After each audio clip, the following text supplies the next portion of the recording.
fue un dirigente político importante en aquellos años de la dictadura de Pérez Jiménez. Era en ese tiempo secretario general del Partido Comunista. Claro, recordemos ellos, tanto Pompeyo como todo un grupo grande de gente allí, primero hicieron una ruptura con Fidel Castro a finales de los 60, luego una ruptura completa con la Unión Soviética, con el modelo comunista en principios de los 70, y desde entonces pues han continuado pues en una línea política democrática, pero en aquel momento eran parte de la lucha contra Pérez Jiménez. Entonces, bueno, el testimonio de Pompeyo es un testimonio de primera fila, porque mucha gente de aquella época ya falleció.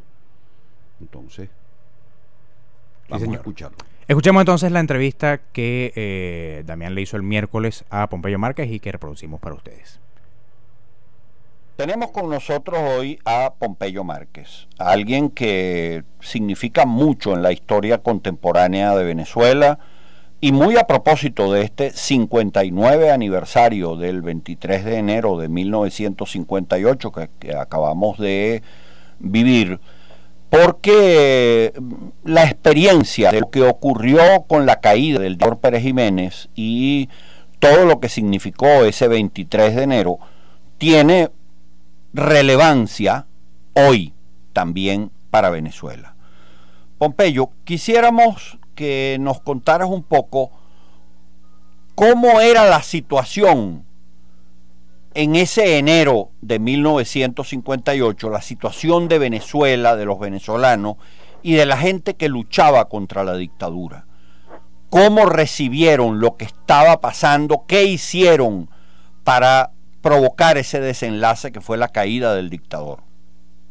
Era una dictadura militar con una represión sangrienta de tortura, asesinatos, confinamiento, expulsiones y las cárceles llenas de presos. Veníamos de una resistencia de 10 años.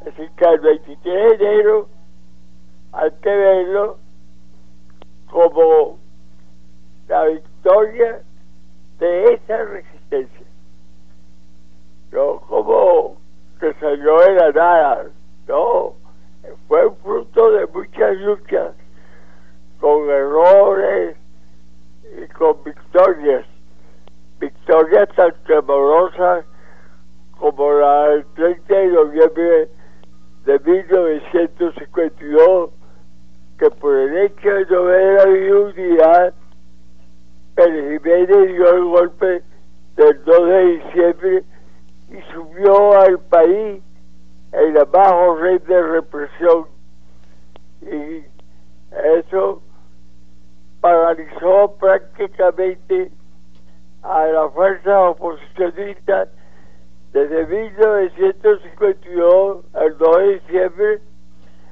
hasta el 56, cuando ya se convenció toda la oposición de que nadie por sí solo podía derrocar a la dictadura, que solo un amplio movimiento de unidad nacional podía hacer tal milagro, y lo cual sucedió. Se firmó en Nueva York un pacto entre ADE, COPEI y Unión Republicana Democrática, es decir, Caldera, Betancourt, Caldera y José Villalba. Ese pacto fue importante, pero aquí en el interior del país, y lo digo sin jactancia, el Partido Comunista tomó la iniciativa de que se formara una organización de unidad. Amílcar Gómez, un urbanista, fue a Nueva York a informarle a Joito Villalba, y Joito nos sugirió que por qué no le poníamos el nombre de la Junta Patriótica, recordando la otra Junta Patriótica de la lucha por la independencia. Y efectivamente todos estuvimos de acuerdo en que así se llamase la Junta Patriótica. Esta junta comenzó con el Partido Comunista y Fabricio Ojeda. Luego se sumó COPEI, ¿no? Y posteriormente Acción Democrática, que estaba destruida porque había sido infiltrada. AD, con la entrada de los dirigentes juveniles, Américo Martínez, Macho Pérez Marcano, y la entrada de Simón Sáenz Peña, que se encarga de la Secretaría General de Acción Democrática y se incorpora a la Junta Patriótica. Ya eso fue acompañado de la formación de varias juntas patrióticas. La Junta Patriótica Femenina, la estudiantil, la de los profesionales, la de los periodistas, ¿no? La representante de la academia, y numerosos manifiestos sectoriales. Es decir, a diferencia de hoy, donde está planteada la ampliación de la BUP, no había necesidad de ampliar a la Junta Patriótica, porque había varias juntas patrióticas donde se combinaba la lucha por el derrocamiento de la dictadura con la lucha sectoriales reivindicativas. Ahora, Pompeyo, sí, a ver, comenzó en 1956, ya 4 años de feroz represión. Entonces no se movían sino la tribuna popular, que salió ocasionalmente de de un octavo, pero tenía circulación en el país, incluso era reproducida a máquina. Lo digo sin instancia. El Partido Comunista fue el que mantuvo un aparato pequeño, pero un aparato con una imprenta y con una dirección que se mantuvo en lo fundamental a lo largo de los 10 años. 2 años semilegales, porque a la dictadura hay que periodizarla. Un periodo que va de derrocamiento del insigne escritor don Rómulo Gallego y hasta presidida por Delgado Chalbó. Eso va de 1948 a 1950, cuando es asesinado el jefe de la Junta de Gobierno, que es el Delgado Chalbó. El Delgado Chalbó había prometido elecciones a nombre de la Junta. Bueno, el plan de Pérez Jiménez era secuestrar a Delgado Chalbó y posesionarse del gobierno. Sin embargo, no pudo hacerlo porque los planes se cambiaron cuando asesinan a Delgado Chalbó. Entonces tiene que dar un paso atrás y buscan de 1950 a 1952, alegados a Framerich, el Suárez Framerich, que era el embajador de Venezuela en el Perú. El repudio que originó este magnicidio fue muy grande, tanto en el seno de la Fuerza Armada como en el país.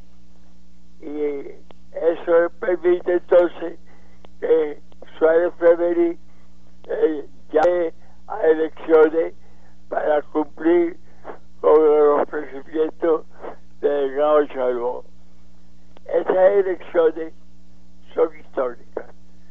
Verdaderamente se toma la calle lentamente y hasta llegar a grandes manifestaciones a lo largo del año 52. Entonces, Betancourt llamó a la abstención. Eso sí pidió que se hiciera un frente unitario. No había perspectiva de poder.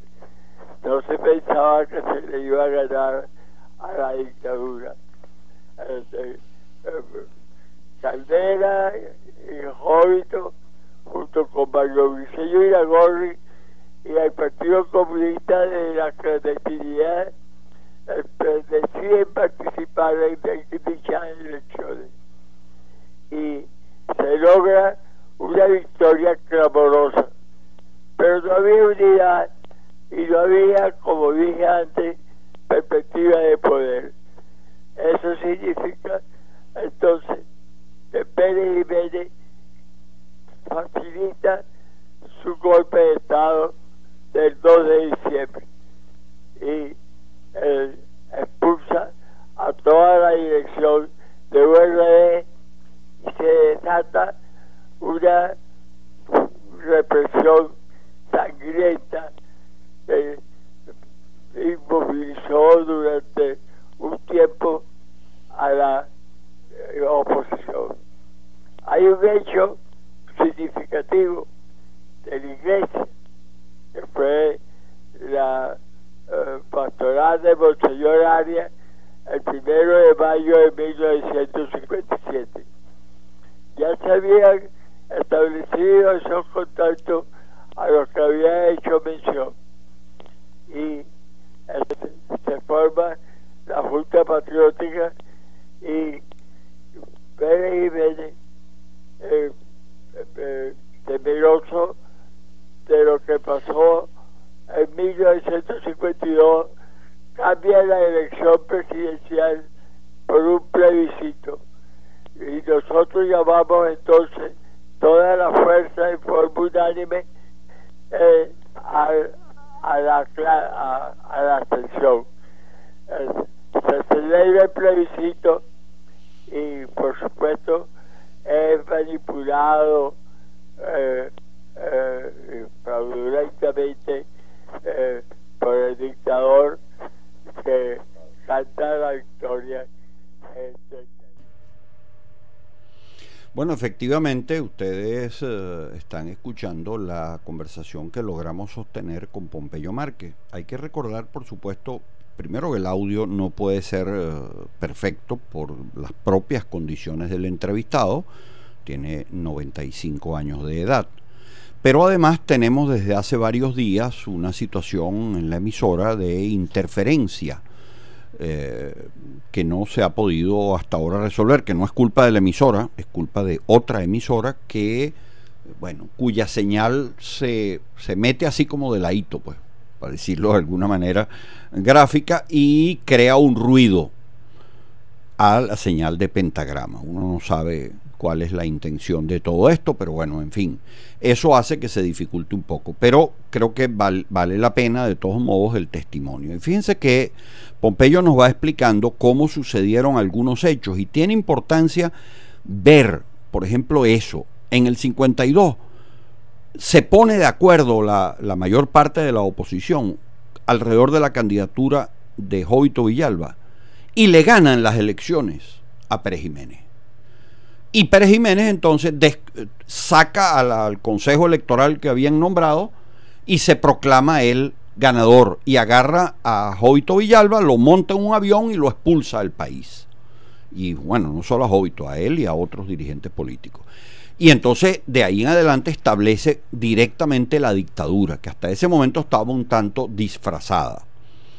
Esas cosas hay que saberlas, porque así fue la historia. Y él ahora nos habla también de qué fue lo que comenzó a ocurrir en el año 57, que también es muy importante. Vamos a seguir escuchando. Llega diciembre y a Pascua. Bueno, como dije en una entrevista reciente, si nos hubieran dicho que Pérez Jiménez iba a huir en enero del 58, hubiéramos dicho, está loco. Pero el 1 de enero se alzan Hugo Trejo y Martín Parada, el motoblindado y la aviación. Y entonces eso cambia por completo el cuadro político, porque demuestra que en el seno de las Fuerzas Armadas había sectores en desacuerdo con la manera sangrienta como Pérez Jiménez conducía el país. Eso significó que a partir del 1 de enero se comienza un movimiento en ascenso. El 10 de enero se cambia el gabinete y salen de él dos de los personeros más sangrientos de la dictadura: Vallenilla, Planchar y Pedro Estrada. Nosotros habíamos introducido, cuando digo nosotros, era el Partido Comunista en ese momento, del cual yo era secretario general de la clandestinidad. Habíamos introducido un cambio importante. Hablábamos de la dictadura militar, entonces cambiamos, y no de la dictadura militar, sino que era la dictadura de Pérez Jiménez, de Vallenilla y de Pedro Estrada. Cuando estos dos personajes salen del gobierno el 10 de diciembre, podemos decir, la dictadura está herida de muerte, y empieza una jornada en los barrios caraqueños, en una resistencia y enfrentamiento a los cuerpos represivos, y se llama a una huelga cuyo anuncio iba a ser la huelga de prensa. Efectivamente se hizo la huelga de prensa y la huelga general en la zona metropolitana. Es de advertir que todo este movimiento era un movimiento exclusivamente en la zona metropolitana. En cambio hoy el movimiento es nacional. En las grandes ciudades y en ciudades medianas hay movimientos de protesta contra esta dictadura militar. Bueno, efectivamente, fíjense ustedes cómo nos va mostrando algunos elementos que no siempre se toman en cuenta.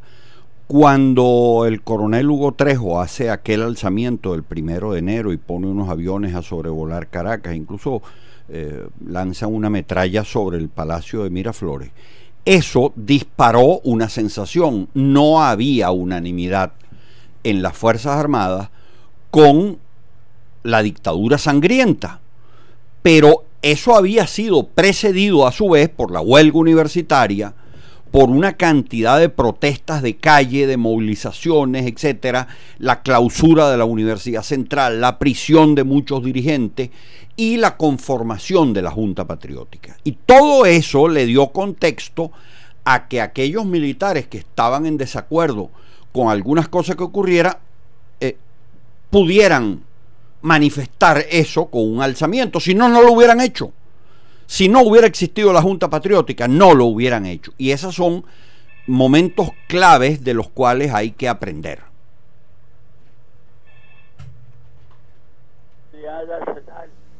Cuando la Iglesia está jugando un papel muy importante. En el 58 lo jugó también la Iglesia y el movimiento estudiantil. Pero el movimiento estudiantil solo no tumba gobierno. Así tuvo que sumarse todo el espectro político venezolano para hacer huir al dictador. En consecuencia, el 23 de enero es una fecha histórica, en los términos en que Manuel Caballero habla de fechas históricas, que son fechas que cambian por completo el panorama nacional, que pasábamos de una dictadura a un régimen de libertades, y el pueblo toma la calle, los presos son liberados, regresan los expulsados, y se crea un panorama que dura hasta 1998. Así que fueron 40 años después del 23 de enero de 1958. La conversación, por supuesto, tuvo muchos otros temas, pero hubo un momento en que nosotros le pudimos preguntar, porque él varios años atrás, conversando con David Natera Febres, el director de nuestro Correo del Caroní, él le había preguntado, ¿y cómo crees tú que va a ser el desenlace esta vez? Y Pompeyo esa vez le dijo, el desenlace va a ser inédito y tiene mucho que ver con el tema de la unidad. Entonces, efectivamente, le hicimos el comentario y él nos respondió lo siguiente. Bueno, la unidad es la clave. Es la clave. Y tiene que ser una unidad nacional. Y tiene que haber una participación de sectores de la Fuerza Armada. Es la historia de Venezuela. No se puede desdeñar a todas las Fuerzas Armadas. Las Fuerzas Armadas han tenido un comportamiento que unas veces apoyan a la dictadura o forman una dictadura, y otras veces han respaldado al gobierno democrático, como fue el caso de Wolfgang Rosado. Pero yo creo que hay que hacer una unidad nacional y un gobierno de unidad nacional, donde están incluso algunos elementos del contexto del chavismo, como lo demuestra Felipe Pérez o Víctor Álvarez, para citar dos que fueron ministros de Chávez y hoy son del contexto y opositores a lo que está haciendo Maduro. Maduro tiene que salir del poder, que ha llevado al país a la ruina, al hambre, a la miseria, a las grandes masas populares. Esto no puede continuar. Ningún país puede vivir sin constitución, sin ley, sin instituciones. Esto estamos cerca, pero falta la unidad y la participación de un sector de la Fuerza Armada. Bien, esa fue la conversación que sostuvimos con Pompeyo Márquez. Ustedes saben las dificultades, pero creo que valía la pena por encima de las dificultades normales que tiene que haber en estos casos. Creo que valía la pena porque es un testimonio vivo y de enorme importancia. Entonces, claro, también tenemos la dificultad que tenemos con la señal de la emisora interferida por otra que crea algún ruido, sobre todo en algunas zonas de la ciudad. Pero bueno, en fin, lo importante es que el señor Valverde dice que esta entrevista va a estar ya. Today. Hoy, no dice la hora. En el canal de YouTube público y confidencial, para que nuestros oyentes la puedan escuchar de nuevo, seguramente además en mejores condiciones, sin algunos de los ruidos, etcétera, con algún detallito que tuvimos que editar y cortar, pero que allí sí entonces va a poder salir por razones de tiempo. Y entonces va a estar allí además para que la puedan difundir. Vale muchísimo la pena y analizarlo. Y fíjense ustedes, también nos han hecho llegar algunas personas un mensaje, yo lo coloqué ya en mi cuenta de Twitter, un mensaje sobre que el documental Tiempos de Dictadura está disponible en un canal de YouTube, ¿verdad? Entonces, es bueno que la gente lo busque, lo pueda ver, porque insisto, ahí hay elementos de los cuales hay que aprender. Esa rebelión de sectores de la Fuerza Armada no se hubiera producido si no hubiera previamente la rebelión de la iglesia, la rebelión de los medios de comunicación, la rebelión estudiantil, sindicatos, los partidos en la calle, la huelga también de algunos sindicatos, y adicionalmente a eso, la creación de la Junta Patriótica, porque insisto, esa fue la gran clave. O sea, si no, era un salto al vacío. Y luego hay un detalle importante, y en el documental se ve muy bien.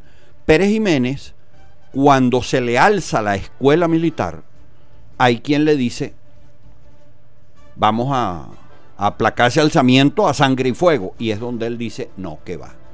Alguna gente cree que lo hizo por humanidad. No, lo hizo porque él sabía que si él aplacaba eso a sangre y fuego, la ruptura interna en la Fuerza Armada iba a ser tal, y él no tenía partido político ni tenía nada, lo que tenía era nada más, era un gobierno militar.